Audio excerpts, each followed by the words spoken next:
Grabe, ang dami tao sa baba. Ang haba ng pila. Okay ka lang, Labsa? Maghiwalay na tayo.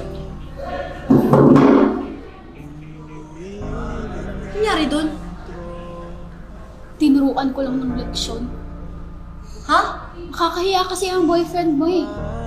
Sa harap ko pa talaga. Eh, best friend kita, di ba? Hindi ko matatansya yun. Anong ibig mong sabihin, Ayesha? Di mo ba nakita? Parang ginagamit ka nga lang niya eh. Tsaka Lexa, wake up! Mayayaman tayo. Hindi tayo pumapatol sa mga ganong tao.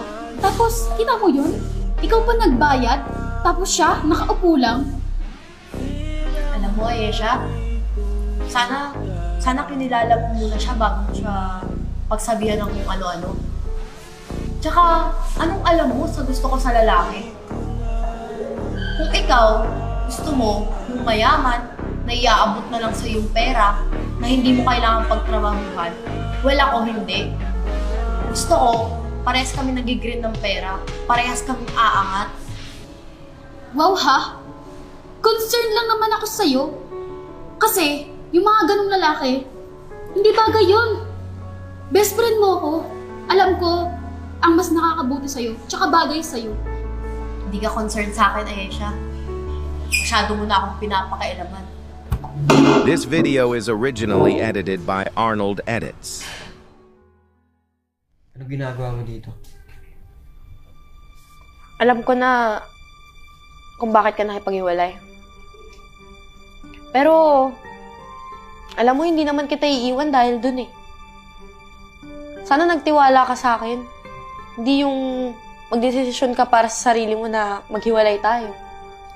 Totoo naman talaga yung sinabi ni Ayesha na mahirap lang ako. Na wala akong kayang ibigay sa'yo. Ni miski makipag-date nga dyan sa labas o kumain nga dyan sa labas. Eh hindi ko ma-afford. Sino ba naman ako, di ba? Para sa isang katulad mo. Gian, sa tingin mo ba, ginawa kita dahil lang doon? Wala ka bang tiwala sa akin? Alam mo naman na yung gusto ko sa lalaki, yung sabay kaming aangat. Sabay kaming magigreen pa angat. Hindi yung lalaking mayaman nga, wala namang pakialam sa akin.